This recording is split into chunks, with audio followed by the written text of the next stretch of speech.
So recently I've started reminiscing on like, I don't know, just life in general. And I started thinking about, I remember the time like a couple of years ago, it's been several years now, when I purchased like my first like real shotgun microphones and audio gear. And I just remember like not really knowing why the hell am I buying this stuff. Now, this was at a time where like I wasn't creating any content. I was barely even picking up a camera. Like they were just like dust magnets in my closet here. So yeah, all of a sudden I just picked up a MKE 600. That was my very first purchase of like legitimate shotgun microphone, professional type thing. And then like shortly after that, I picked up the MKE 600. Shortly after that, I picked up the MixPre 3.2. And that was only because like I didn't like the force. The FX3 is a nice camera, and the preamps are okay in it. But I really wasn't liking the noise I was getting from the MKE 600. So I wanted to get like a proper portable recorder. But yeah, I ended up picking up the MixPre 3.2. Shortly after that, I got interested in like, ooh, I know there's probably even better microphones. I've always heard about the 416 and the MKH50. So shortly after that, I ended up buying the 416. And then shortly after, matter of fact, no, I bought the 416 and the MKH50 at the same time. Now, at the time, I had no idea what the hell I was going to do with this stuff. Now, me and my wife, we did have a podcast. So like, I guess in the back of my mind, I was like, hey, I really enjoy watching interviews. Maybe we could turn this podcast into like interviewing people. Again, this was like not a conversation I had with my wife. It was just like something I had in my mind that I wanted to do because I always love like watching interviews. I'm always interested in like listening to people's life story and how they have made it to where they are, or how they have gotten themselves in the predicament that they were in. So yeah, I'm always interested in that. So that was my thought process in the back of my mind. I just still didn't have like a plan. So yeah, I purchased all that stuff. Fast forward, me and my wife, we did have a podcast called The Equilibrium Effect. We don't do that one anymore.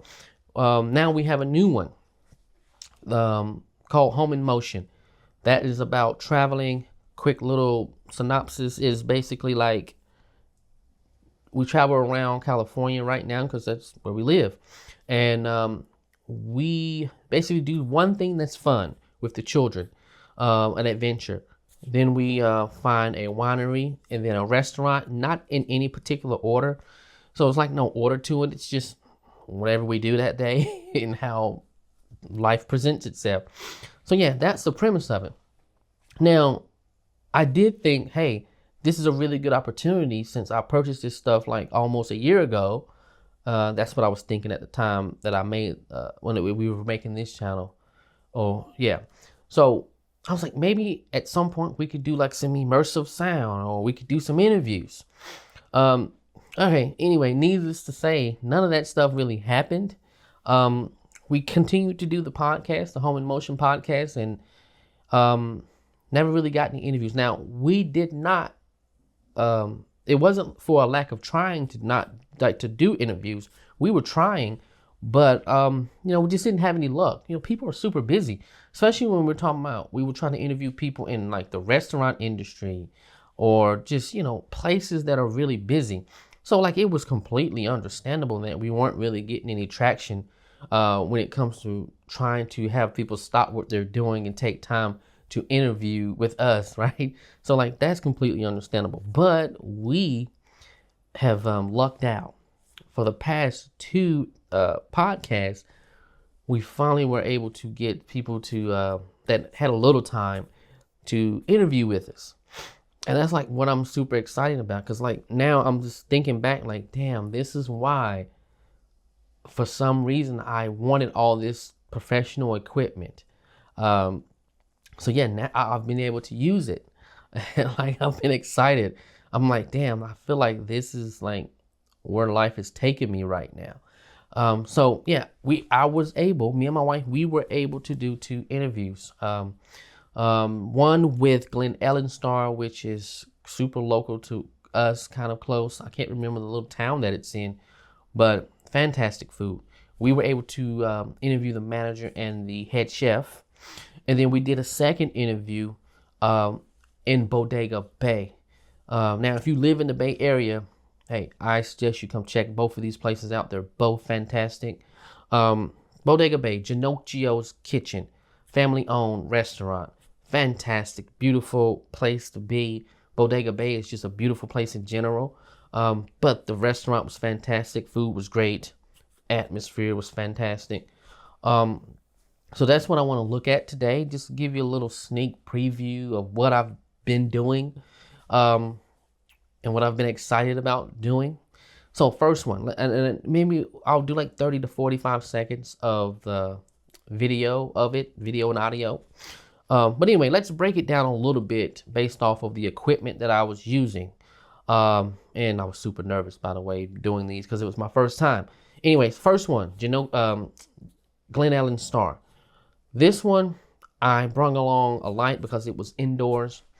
We were on a side building, which was like, I guess, like overflow for customers.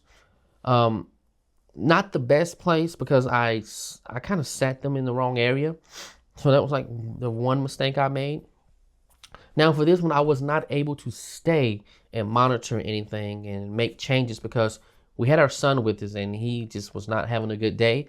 So I had to set up and leave. So anyway, audio source. Oh, sorry. Let's go back to lighting. I was using the 300C on a light dome, which it worked perfect because it was actually had a lot of natural light.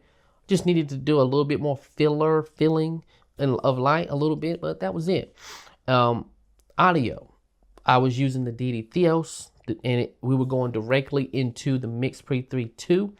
Now I did have my DD Theos going into 2 separate channels.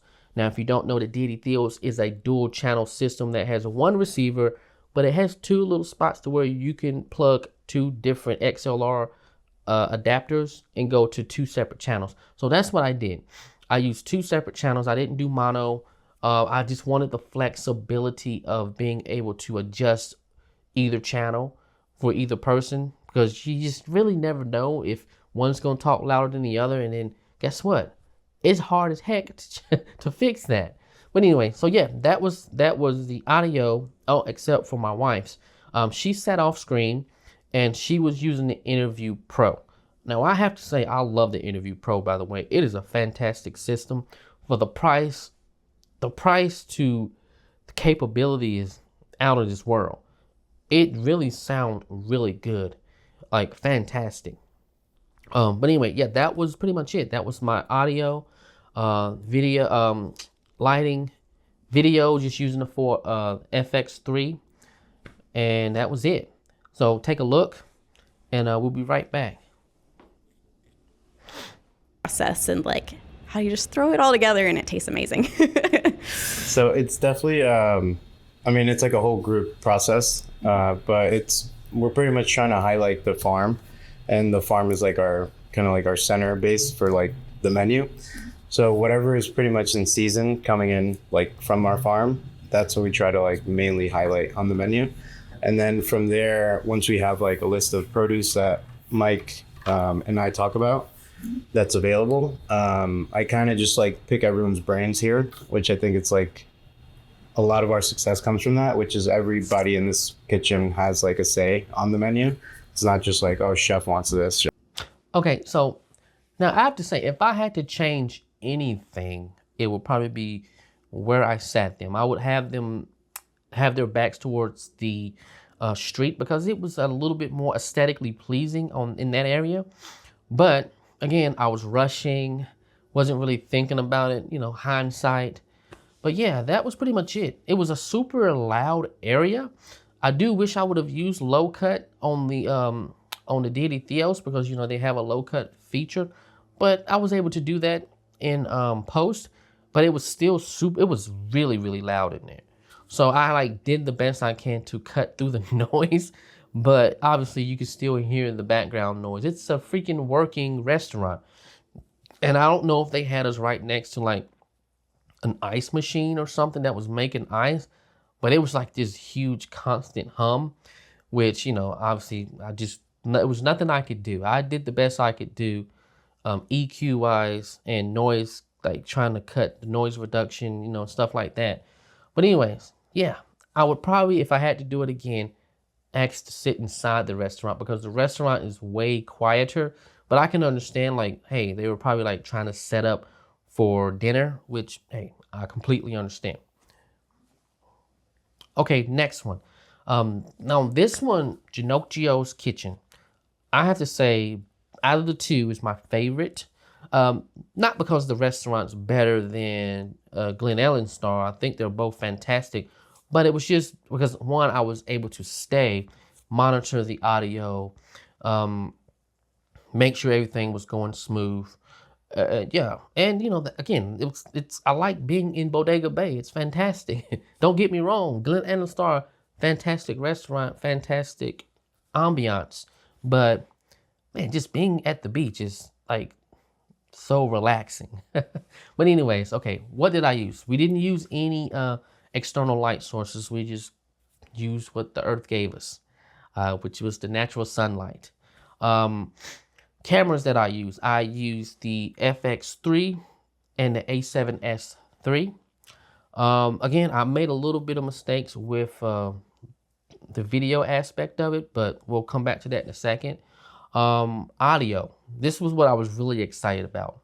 I was using the MixPre 3.2, but I did not use the Deity Theos, and I didn't use the Interview Pro. Sorry, if I didn't say my wife was using the Interview Pro, she was using the Interview Pro. I don't know. I can't remember if I said that or not in the Glen Ellen Star interview. But anyways, this one, no Deity Theos. We were outside. I was using the 416 with a very nice windscreen on it. And then I was using the MKE 600. I just want to say this right now. The MKE 600, when you compare it to the 416 outside, is a drastically different microphone. The MKE 600 was like super thin, man. Like when you have it inside and you have a decently treated room, it sounds really good. It really does sound decent.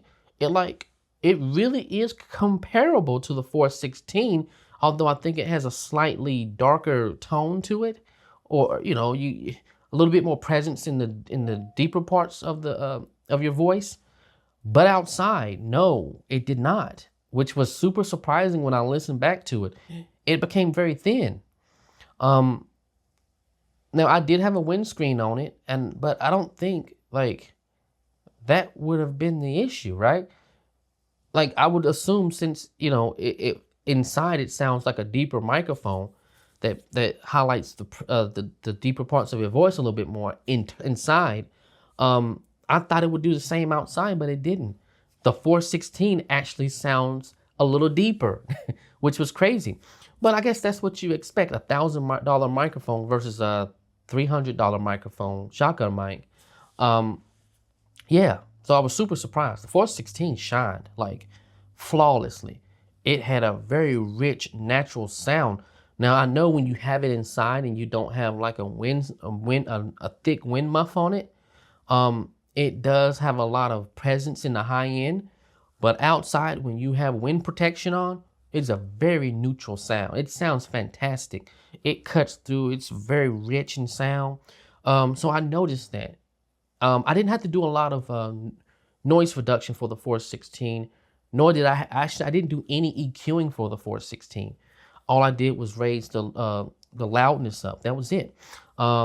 MKE 600 though, I did have to do a lot of EQing and a little bit of noise reduction. But anyways, let's take a look. I think that was all the equipment that I used. Yeah, A7S3, FX3. Lenses were two different things. I used the Tamron, I think the 17 to 28. That's what I'm using right now. And then I used the 24 to 70 G Master lens, which that wasn't the issue. That the one mistake I did make was I was using two different f-stops, and that was because I had two different ND filters. I only have two ND filters, and one is a 2 to 9 stop, or 2 to, I can't remember what it is. But then the other one is a Peter McKinnon 9 to something. I can't remember. So you have to imagine I'm using the 9 stops. I was using not the 9 stop ND filter at 9, and I had to lower my f stop. So one was like super shallow depth of the field, and the one was shot wide open. That was really the only thing I wish I could take back. But okay, let's just take a look at this one. And again, 30 to 45 seconds. Like hearing people's stories, that's to me the most exciting part of learning about the different areas that we've gone to explore. So I'd love for you to start there and kind of introduce yourself to our listeners. Yeah, definitely. Thank you so much for having me and including me in this. I love Bodega Bay, everything Bodega Bay, especially the area. But the Ginocchio family came here more so because of my mom's side of the family, the Ambrosino side. Okay, so hey, that's what I've been doing off camera. I've been shooting videos. Again, that's two. I actually have a third one that is not going to be on our Home in Motion podcast. Again, now that I said that, but if you want to take a good look at both of these, go to Home in Motion podcast on YouTube. That's where both of the videos are. For the first one with Glenn Ellenstar, you can skip through all of us, all of me and my wife talking if you don't want to listen to that, and go about like 45 minutes into the video. That's where the interview is. Now for the Bodega Bay, if you just click on that Bodega Bay, it's just an interview. We haven't done the podcast portion just yet. But anyways, that's what I've been doing for the past couple of months. I'm hoping to have more interviews. I think we're trying to line up a few more interviews. So yeah, I'm looking forward to seeing where this takes me. I'm having fun with it. I think my wife, she just enjoys doing the traveling part and going to eat in restaurants and the wine. She especially loves the wines, you know, because we live in wine country. But anyways, okay, I'll see you guys in the next one. I think at some point I'm going to actually touch my Blackmagic 6K full frame. I haven't touched it yet. I need to. Maybe that'll be the next video I do, I guess. Okay, see you in the next video.